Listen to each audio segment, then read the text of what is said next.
Along with Adam Lauridsen from the Mercury News, I'm Ravi Kapur. Welcome to Game 3 here at Quicken Loans Arena of the NBA Finals. The Warriors up 2-0, trying to extend their winning streak to 15, and somehow they did it.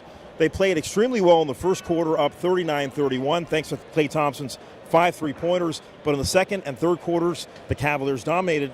And down the stretch, it didn't look like the Warriors had enough in the tank to pull it off. But Kevin Durant, some big plays, including a huge three, and the Warriors pull off the victory. And they're up 3-0 now here in the NBA Finals. And Cleveland is stunned. It was an absolute war of a second half. Cleveland was giving it everything they had.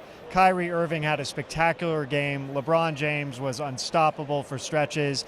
But in the end, it was Kevin Durant and the Warriors who played defense, hit big shots at big moments. They found a way to win once again, and they've left this series on the brink of a sweep and a historic event for basketball. Durant had 31, and really was a quiet 31 if you look at it in the context of the game, because Klay Thompson was so fantastic all game long. He had 30 points, he hit 6 threes, played tremendous defense. Let's talk about Klay Thompson for a moment, because this was his moment to shine. Klay started off the game hitting threes. He was a tremendous defensive force. Kyrie Irving scored a lot, but Klay made his life difficult. And late in the game, Klay had some incredible crucial stops for them. This was a defining performance for Klay Thompson, one I think that will mark his career going forward. Steph Curry, another double-double in back-to-back games. He had a triple-double in Game 2. He had 25 and 13 tonight. And let's get into LeBron and Kyrie, who just played their hearts out, both almost getting 40 points each tonight.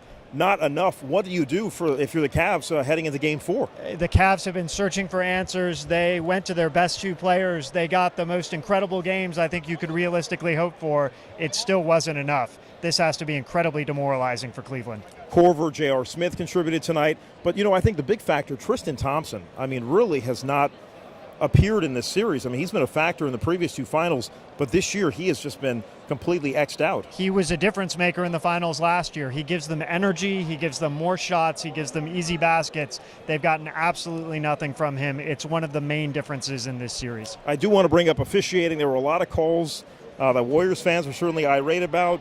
Draymond Green had 5 fouls and played in the 4th despite that. Talk about the officiating tonight. Any obviously, it didn't affect the outcome, but boy, it kept things close. It's playoff basketball. You're going to see a lot of fouls called, a lot of tough calls. The refs aren't afraid to make them.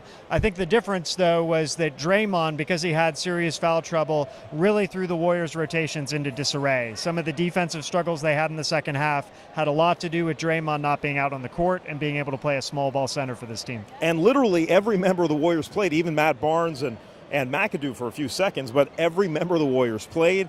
The Cavs just don't have the depth the Warriors have. Yeah, that's Steve Kerr. I think the Warriors have that slogan, strength in numbers. We saw it tonight. They really relied upon their depth, their bench, to help them. Well, the Cavaliers are the defending champs. You can't imagine they're going to go down without a fight in Game 4, but the odds don't look good.